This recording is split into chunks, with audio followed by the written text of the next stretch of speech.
First of all, the column plate exhibit is a fantastic opportunity that the de Montfort University and British Museum have put together, and I thought it'd be really exciting for our students to have the chance to be exposed to this kind of material and leading research in the field, and maybe help inspire, since it relates to fields not only of history but various kinds of technology, religion, which certainly is the backbone of this school.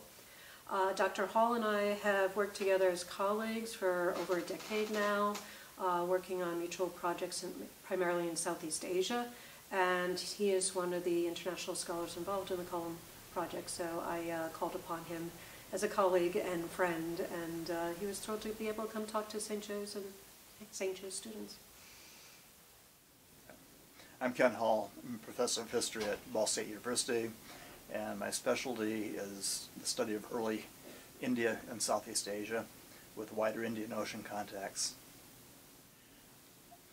This derives from work that I have done with a woman who is in the University of London system, who specializes in Western Indian Ocean connections, mainly with the Middle East and connections that go out from that region to India and then on beyond that into Southeast Asia.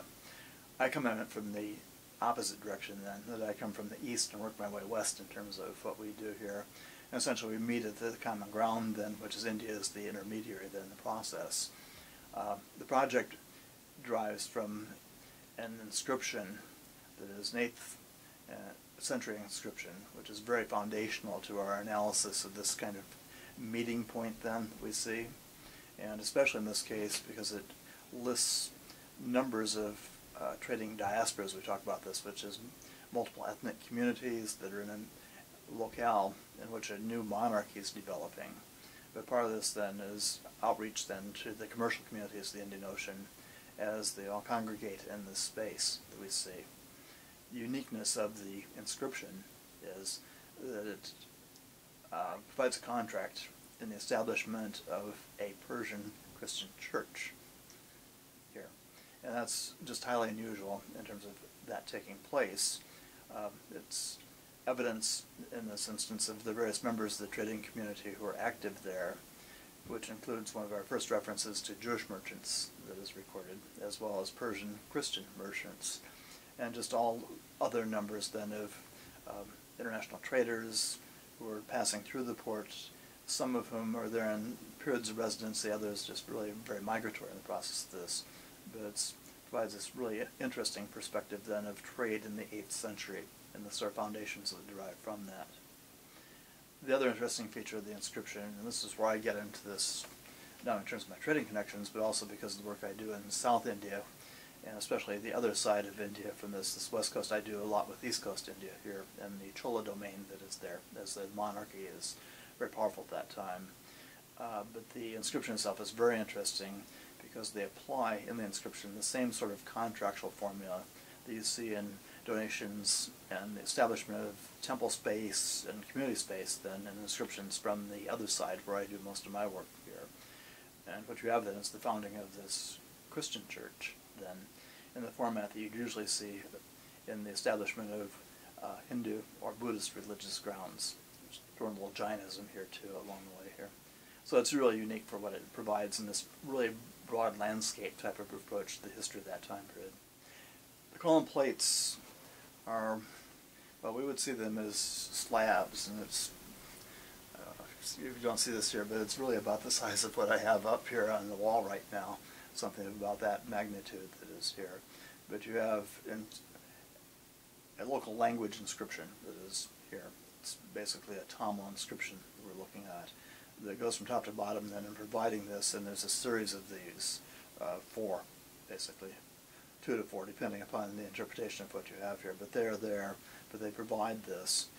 What's unique about this then is that the final part of the inscription, the slabs that you have, after you go through the contractual part of this, is the signatories that are here, where you have signatories then by the various communities, and we have signatories then who express their opinions and otherwise in Hebrew, and other type of languages other than local language, in this case, part of that internationalism is here. But the plates themselves, the column plates, are very unique then in this notion then of the meeting of cultures and the multilingual representation you have in this, which is extremely valuable for us in just documenting this contact and the type of internationalism taking place at that time. In terms of history students, there are two ways of looking at this. The most important is the idea of international dialogue and how, as history students right now, or students in general, we live in a multidimensional, multicultural world. And what we're doing in this inscription then is seeing some of the early records then of this multiculturalism at this level, which is highly unique then.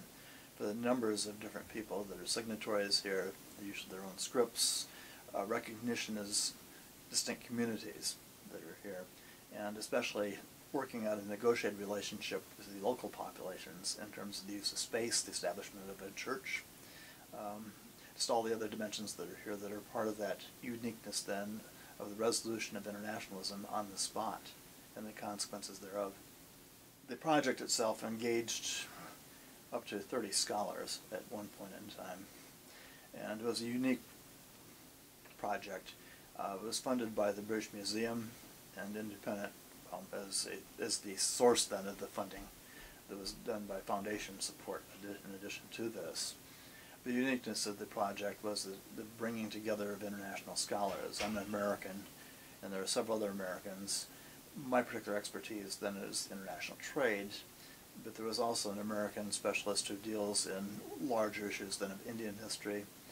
There's a person who deals with Tamil linguistics here as an American.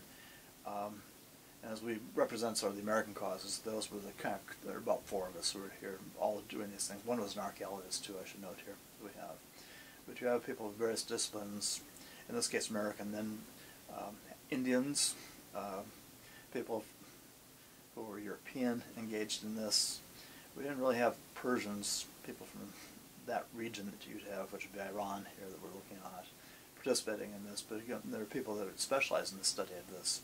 But they brought together all these people then who specialize not only in disciplines, but also the various regions then of contact, and comparing notes then, especially in terms of the internationalism of the trade, the various communities, how they're operative in this case, and being able to understand that inscription on a much higher level then in the process. Another part of this, as I mentioned in my earlier comment to you, is how the inscription itself is set up very much like an inscription you'd find in a temple complex in South India this time. Well, there are other parts of features of this that people are telling us now are very comparable to what you would also find in Persia or Iran at that time, that you might find. And the comparison is really interesting then, seeing this sort of international format that you have in terms of expression and record that is along the line here. What is unique about this is that this pairs with other evidence from the same time period in terms of the activities of Christians in this region. West Coast India is a hot region in this period, with its connections into the Middle East, in this case to Persia, which would be again Iranian that we look at, moving up into the Egyptian areas, up the Red Sea region, working through the Persian Gulf and working up then through the Tigris and Euphrates system that you have here. But there's a lot of connected then with Christianity taking place in this time, and the uniqueness of this inscription is that it does have record then of, well, stop it. Actually, in this inscription, it has the Persian Christian church that is here. But there are other inscriptions in this area that have record of other Christian churches active in this period of time. And what is important from a Christian historical perspective then are the varieties of Christianity then and Christians active in this international space that we see, and largely getting along in the process of this, as opposed to being overly competitive in the process. The linkages in this case, where again you have traders that are largely active here, but with linkages back then into their home bases that we would have in the case of Iran in this particular case, but equally contact back into other parts then in the Middle Eastern region, and even into the Mediterranean basin if you want to take this to the extreme of this, that you can see. And this directly relates to your college. This means that you also have some Roman Catholicism that's active in this period, as you'd see, as well as that of Orthodox Christianity, and that which is Iranian, which is its own unique vehicle. The exhibit has been displayed in England, and the success of that, as well as the funding source, has created 3 sets of then the exhibit, one of which is now in India and is being displayed in Asia. The second one then, or the original one actually in this case, has been in England and is now going into the European distribution. And this one now is the first to come to the American continent, we see here. Ball State where I teach is going to have it on an exhibit in January. And in terms of our arrangements and otherwise, it goes from Ball State to the University of Pennsylvania then after that, at the end of January and February, and then it moves on to other places in the United States as the follow-up.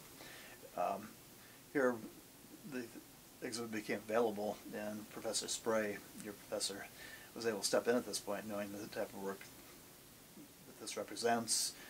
Let me say also that she does research on Indian Ocean trade too, largely looking at the Vietnam coastline in a little later period of time.